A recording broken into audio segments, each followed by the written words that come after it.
Hey everyone, welcome to part 2 of Venture Forward's 2022 Year in Review. In part 1, I highlighted the first half of 2022 with the arrival of our new-to-us Land Rover Defender 110 and also the return and rehabilitation of my Jeep RNG. This episode, part 2, covers our travels over the latter half of the year, kicking things off in Vermont, where I promptly broke my foot. I fractured my 5th metatarsal on my right foot while we were out hiking. I stepped on a tree root, my foot rolled, and that was that. After only about 1 week with an orthopedic boot, I was able to put weight on that foot again. But it took me a full 6 weeks to be able to wear a normal shoe again, and probably close to 3 or 4 months until that foot started feeling normal again. So we're in the hospital. They brought him back out in that after x-rays, right? Right. And we are waiting for the radiologist. Yeah, I don't have a verdict yet, but that foot's pretty swollen. Yeah. What happened was Chris was running back to the camera. We'll probably put a clip in there. This makes it to video. And we might spare you the crack. Yeah. But he basically tripped or stepped wrong on a root. My ankle rolled on a root, and it made a noise, and it hurt, and then it immediately swelled up. Yeah. So we'll see.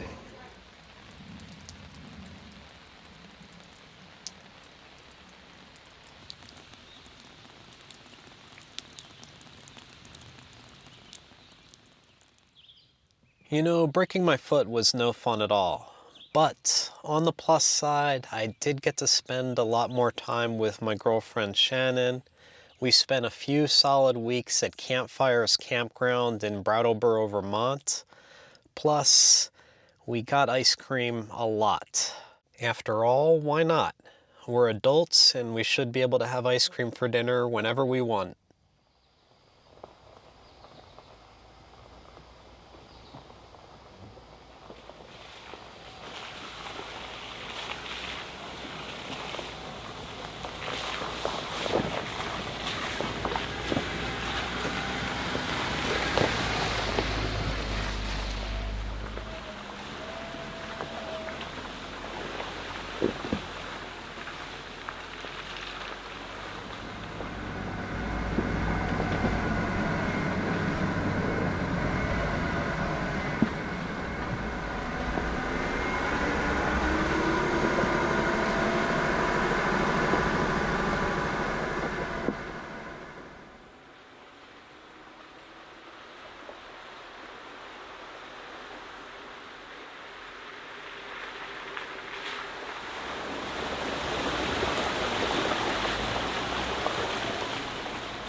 It happened again. At first I was like, alright, this road is perfect. It's beautiful, it's primitive. And then I got a couple miles in and it totally turns to a recreational track. I would love to keep going and see more of this trail, but I cannot afford the risk. Again, solo travel, orthopedic boot. These woods are wonderfully dark and deep. I wish that there was a dispersed site or a fire ring or some place that was just like, hey, this is a good place to spend the night, but I'm just not seeing anything like that. Vermont's primitive roads aren't playing. This is serious, high clearance, four-wheel drive type of stuff. But as far as improvised camping goes, there's nothing. I think I'm going to go back to last night's state park. That was really nice. I don't like paying the money every single night, but it's really not bad. It costs far more just to put gas in the Jeep.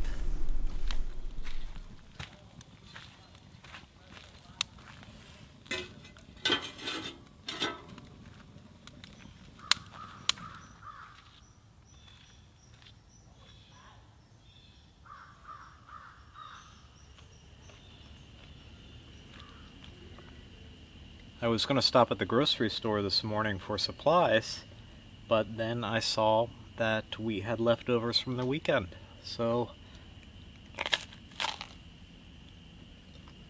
problem solved. On Sunday, Shannon and I went on a sailing tour on the Cutter Owl through mainschooners.com out of Camden, Maine. Aside from our very talented and friendly captain, we had the boat all to ourselves. And it was amazing. It was just a breathtaking experience. I loved to sail, and it looks something like this. All right, would you like us anywhere in particular? So you can step aboard right here, across. I'm here to give you a hand, and you can sit on any of the red cushions. That's Mount Batty. Oh, Definitely I should told go about up that. there if you Yeah. can. So that's a little tower. Where are you from originally? I'm from Rochester. Okay.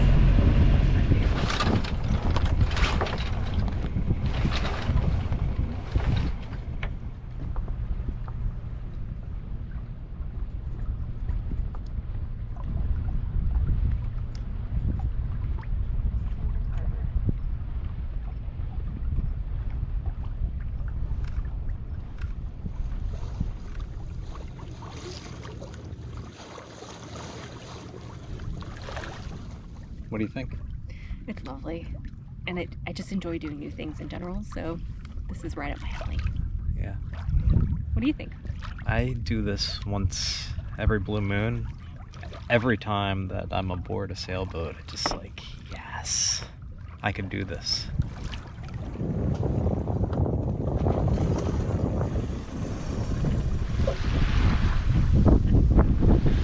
We need to go to Mount Batty.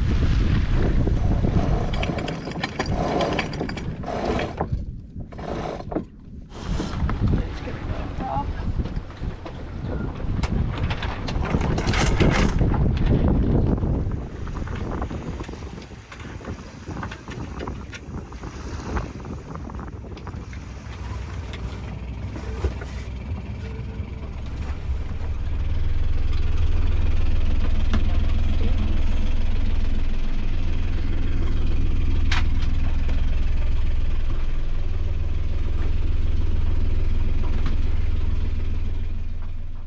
The Owl looks good for having been built in 1941.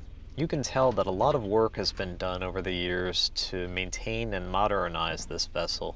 I would love to have seen her new just to understand how much she's changed.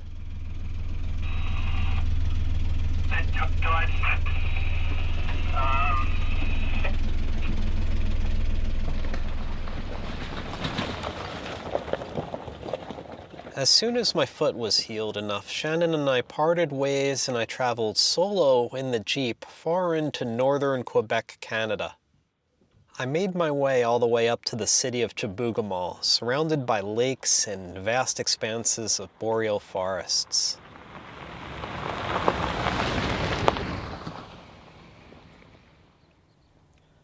I think I saw the northern lights last night very faintly at around 10:30 p.m.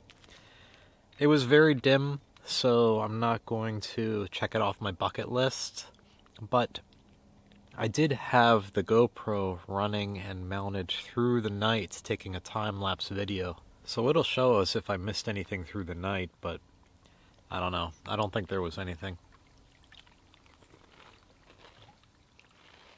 When I made that comment, I hadn't yet seen my GoPro footage. This is a night lapse from my GoPro Hero 8, and I did bump up the brightness and the highlights just a little bit, so this is exaggerated, but it's still very cool.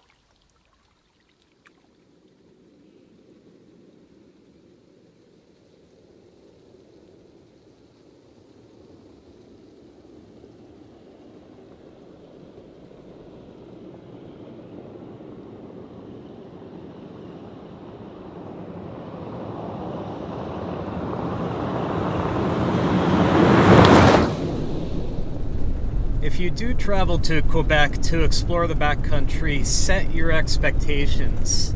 This landscape is first and foremost industrial rather than recreational. You will find beautiful natural features, an occasional dispersed campsites, access to a beautiful lake for fishing or boating, or a magnificent waterfall. But these places are few and far between. This landscape is vast, and you have to do a lot of driving and dig fairly deep to find them. And the people who travel these gravel highways, like the one that I'm on now, are usually here for business, so they have places to be. So you're going to want to stay extremely alert and keep moving. This is not a good place to dilly-dally or to take pictures by the roadside.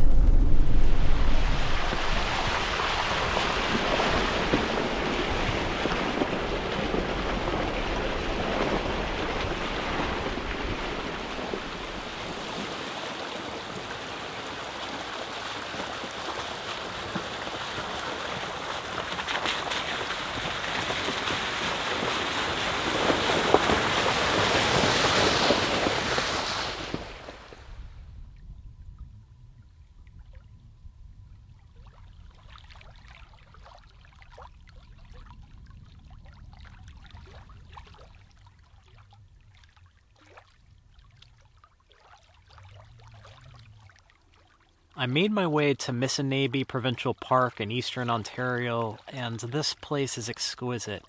First of all, to get here, you have to follow 75 kilometers of backcountry dirt road.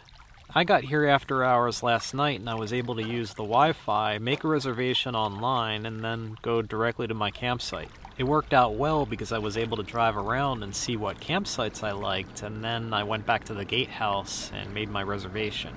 I'm at Site 9 at Campground A, which I'm extremely happy with. It's down a short lane. It offers a ton of privacy. There's a footpath to the bathroom, and there's a footpath down to the water. I think I got lucky that it was available because it seems to be one of the nicest and most private campsites in the campground. I'm out exploring in my Kokopelli Rogue Light pack raft right now, and it is just a perfect day. This is Missinaibi Lake, and it's fed by the river of the same name. It's deep in a boreal forest, and the shores on both sides are lined with impressive rock formations. You can choose to stay at the campground, or you can get a backcountry camping permit and camp on one of the islands out on the lake somewhere. I am coming up on an island, and I brought lunch with me, figuring I'd stop somewhere during my float and make lunch. This might be a good spot. It's one of the backcountry campsites. There's even a picnic table. This will do nicely.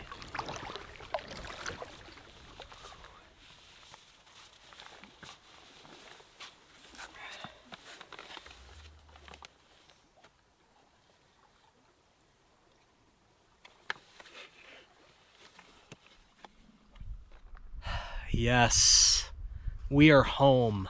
We're at a phenomenal dispersed campsite in southwestern Colorado.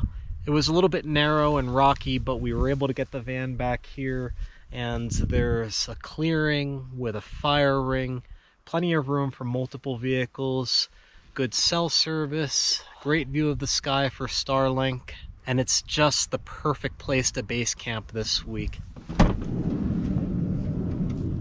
Hey. Hi. Do you have a busy work day? I do. What are you doing? I am just recording. I'm probably going to take the Jeep out in the mountains and do some touring, but I'll be back later. I don't know, 3 or 4 hours. Okay, in time for dinner? Yeah, I'll be back for dinner.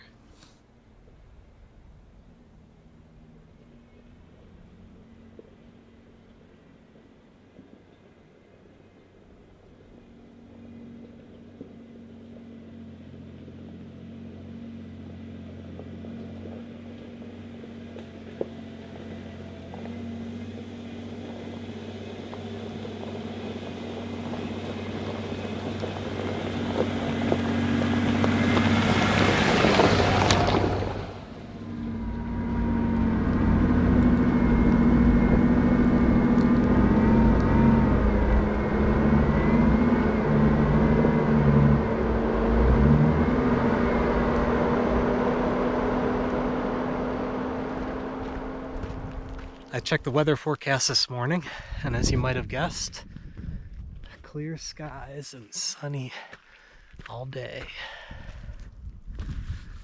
Just goes to show how unpredictable the weather is in the mountains at higher elevations. Oh, this is awesome.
What a ride that forest road network was. But that is it. I explored the whole thing, and it culminated on this scenic shelf. I suspect there was a lot of mining activity here decades ago, but not anymore. The trail system definitely requires low-range four-wheel drive and maybe a modest suspension lift. There were no parts that were really gnarly, but some tight switchbacks and plenty of large, loose rocks all over the place. There was also a small handful of really cool high-elevation dispersed campsites. Maybe not for mid-October, but definitely come back here in the summer and sleep with an amazing view of the mountains. Okay, give me a sec. We came down this way. I am going to adjust my line. Okay. And then we were coming up and saw wrong way. And then Chris is like, okay, so it's this way. Which, yes, you can see with the line. It looks much more intimidating from the Jeep. I don't know if I want inside. Oh my gosh.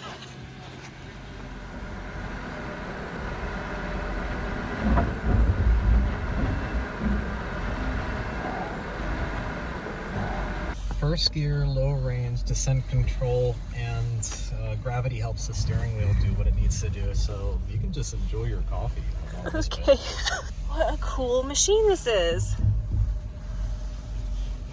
Descent control off we go.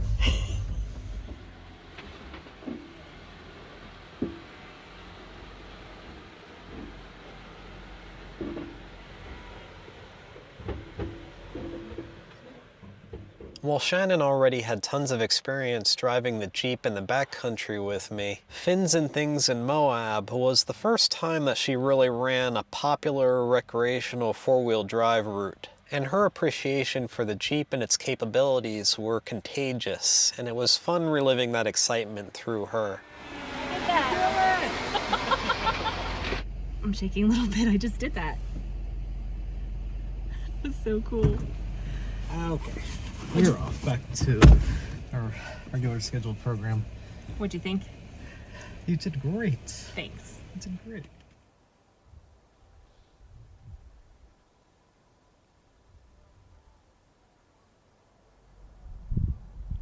here we go. An awesome campsite for tonight, a designated dispersed site on BLM land.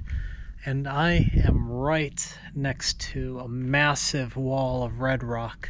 It is secluded. I'm several miles into the backcountry, but since this is such an impressive formation with campsites all around it, I imagine it's probably pretty popular.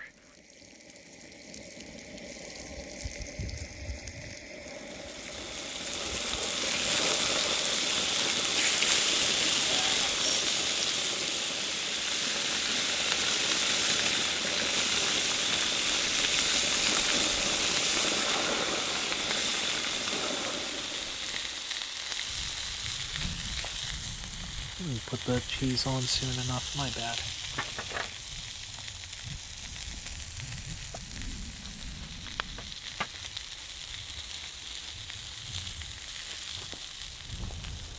This is perfectly done. It's a little bit pink, it's juicy, it's well toasted.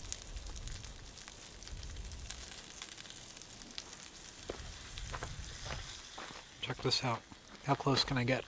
I'm gonna zoom.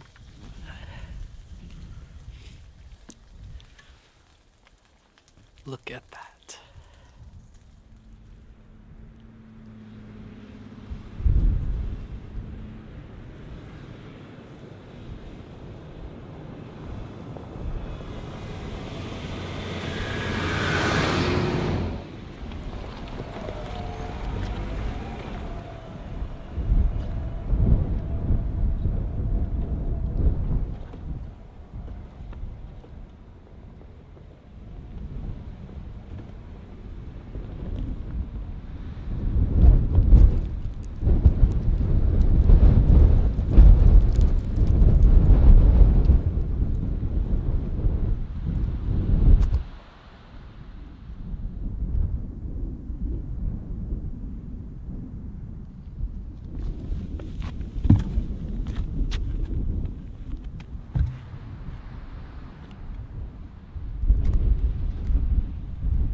And now at the very end of 2022, we're back in the Sonoran Desert in southern Arizona, right where the year began. As you can see, while we certainly made a lot of fond memories, it was also a year wrought with unexpected circumstances.